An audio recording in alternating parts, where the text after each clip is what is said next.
नैना की नई नई शादी हुई थी। शादी होते ही उसके पति विवेक को ऑफिस के काम से विदेश जाना पड़ता है। ससुराल में बिना पति के नैना के दिन कैसे कटते हैं, चलिए देखते हैं। नैना विवेक की गले लगकर रोने लगती है। विवेक, आपके बिना मैं यहाँ कैसे रहूंगी, मुझे भी अपने साथ ले चलिए। नैना, तुम्हें परेशान होने की कोई जरूरत नहीं है। घर में सब है ना तुम्हारा ख्याल रखने के लिए। माँ, पापा, निकिता, ये लोग तुम्हें कोई परेशानी नहीं होने देंगे। हाँ भाभी, भैया नहीं होंगे तो क्या हुआ, मैं हूँ ना। मुझे अपनी ननद नहीं सहेली समझना। नैना बहू, हम तुझे बेटी बनाकर रखेंगे, तू चिंता क्यों करती है। जितनी जल्दी हो सके विवेक तुम्हें अपने साथ ले जाएगा। तब तक तुम हमारी बेटी बनकर रहना नैना बहू।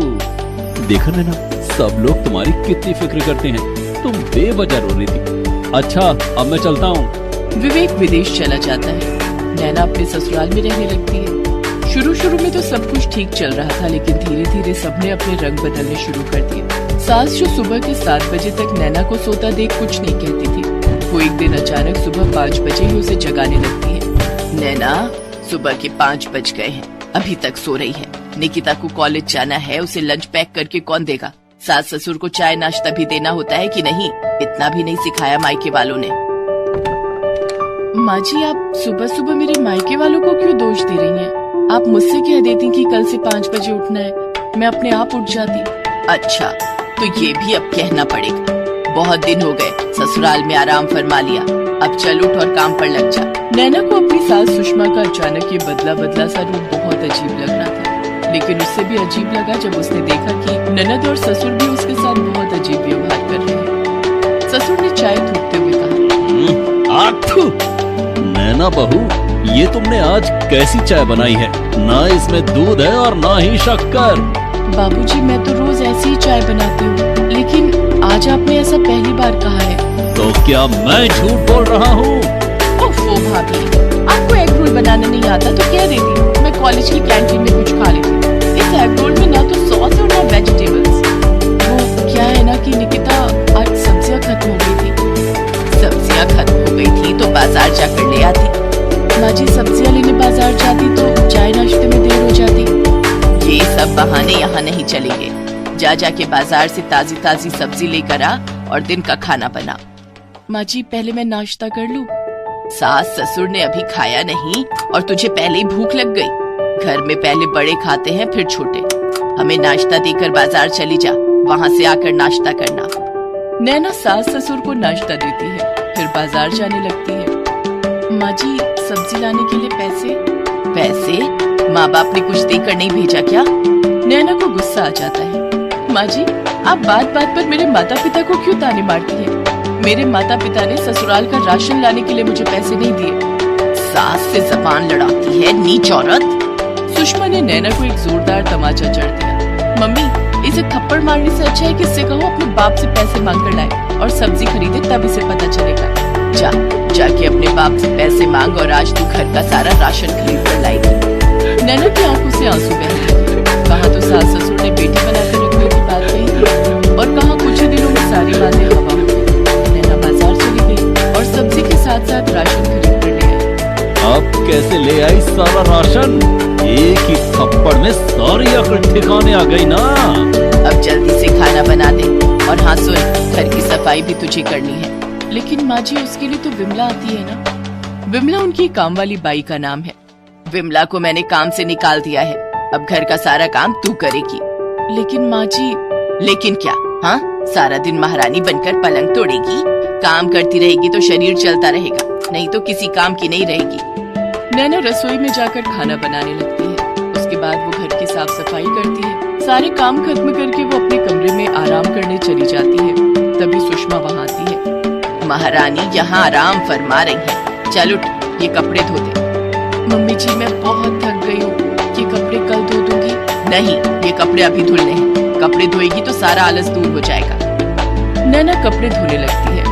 कपड़े धोते धोते वो बहुत थक जाती है। माँ जी, हम एक वॉशिंग मशीन तो ले सकते हैं ना? अरे, अपने बाप को कह देती, दहेज में एक वॉशिंग मशीन दे देता। कपड़े हाथ से नहीं धोने हैं तो मायके से वॉशिंग मशीन मंगवा ले।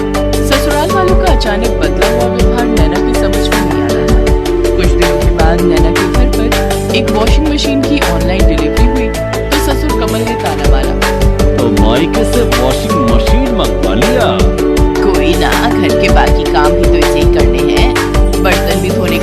हो तो डिश वॉशर भी मंगवा लेना। नैना ने अपने सास ससुर की बातों का कोई जवाब नहीं दिया। उस दिन नैना खुश थी कि अब हाथ से कपड़े नहीं धोने पड़ेंगे। नैना ने वॉशिंग मशीन में कपड़े धोए। दूसरे दिन निकिता नैना के पास आई और जोर से बोलने लगी, क्या भाभी, आपने किस बात का बदला लिया है मुझसे? क्या हुआ निकिता? मेरे सफेद कुर्ते पर अपनी साड़ी का कलर लगा दिया। वॉशिंग मशीन में एक साथ कपड़े धोगी तो यही होगा ना, लेकिन आपको तो अपने आराम की पड़ी है। किसी के कपड़े खराब होते हैं तो उससे आपको क्या? कितना महंगा कुर्ता लिया था मैंने, सत्यानाश कर दिया। सुन नैना बहू, अब से रंगीन कपड़े तो हाथ से धोएगी। बेचारी नैना ससुराल वालों की डिमांड पूरी करते करते थक जाती। न तो उसे खाने पीने का समय मिलता और न सोने का। नैना बहुत कमजोर होती जा रही थी। एक बार की बात है, निकिता ने आकर नैना से कहा, भाभी कल मेरे कुछ दोस्त घर पर आ रहे हैं, उनके लिए कुछ अच्छा सा नाश्ता तैयार कर देना, और हाँ, वो सभी रात का डिनर करके जाएंगे। दूसरे दिन नैना निकिता के दोस्तों के लिए नाश्ता और खाना तैयार करने लगी। नैना ने काफी सारे व्यंजन बनाए थे। निकिता के दोस्तों में कुछ लड़के भी थे। वे सब नैना को देखकर गंदी गंदी बातें करने लगे। निकिता, तेरी भाभी तो बहुत सुंदर है। तेरे भैया भैया नहीं रहते, कहीं इनका किसी के साथ कोई चक्कर तो नहीं? हाँ निकिता, पता कर ले, कहीं शादी से पहले तेरी भाभी का कोई बॉयफ्रेंड तो नहीं, वरना बिना पति के इतनी सुंदर लड़की कैसे रह सकती है? घर के काम से बाहर जाती होगी, वहीं अपने बॉयफ्रेंड के साथ गुलछर्रे उड़ाती होगी। ये सब सुनकर निकिता के मन में भी नैना के लिए शक पैदा होने लगा। दोस्तों के जाने के बाद उसने सुषमा को ये बात बताई। हाय राम, हमारी तो किस्मत ही फूट गई, कहीं हमारी बहू सच में बदचलन तो नहीं। अब तो सुषमा, निकिता और कमल हाथ धोकर नैना के पीछे पड़ गए और उससे कहने लगे कि अपने बॉयफ्रेंड के बारे में बताएं। कि आप लोग कैसी बातें कर रहे हैं? मेरा कोई बॉयफ्रेंड नहीं है, शादी से पहले भी मेरा कोई बॉयफ्रेंड नहीं था। दिन भर फोन से चिपकी रहती है, फोन पर छिप छिप कर बातें करती होगी। पापा, मैं तो कहती हूँ भाभी से उनका फोन ही छीन लो, ना रहेगा फोन और ना करेगी आशिकी। निकिता ठीक कह रही है, वरना तो ये एक दिन हमारे खानदान की नाक कटवा देगी। ससुर कमल नैना से उसका फोन छीन लेते हैं। नैना विवेक से भी बात नहीं कर पाती। विवेक कई बार नैना को फोन करता, लेकिन फोन तो कमल के पास है। सुषमा, विवेक कई दिनों से नैना को फोन कर रहा है, मैं उससे क्या कहूँ? एक काम करते हैं, नैना को घर से निकाल देते हैं और विवेक से कह देंगे कि अपने आशिक के साथ भाग गई। ठीक है। और दूसरे दिन तीनों मिलकर नैना को घर से निकाल देते हैं। लेकिन माँ जी, मेरा कसूर क्या है? तू एक बदचलन औरत है। पति के बिना औरत बदचलन होती है। नैना रो। दोस्तों, अगर वीडियो अच्छी लगी हो तो लाइक करो, सब्सक्राइब करो।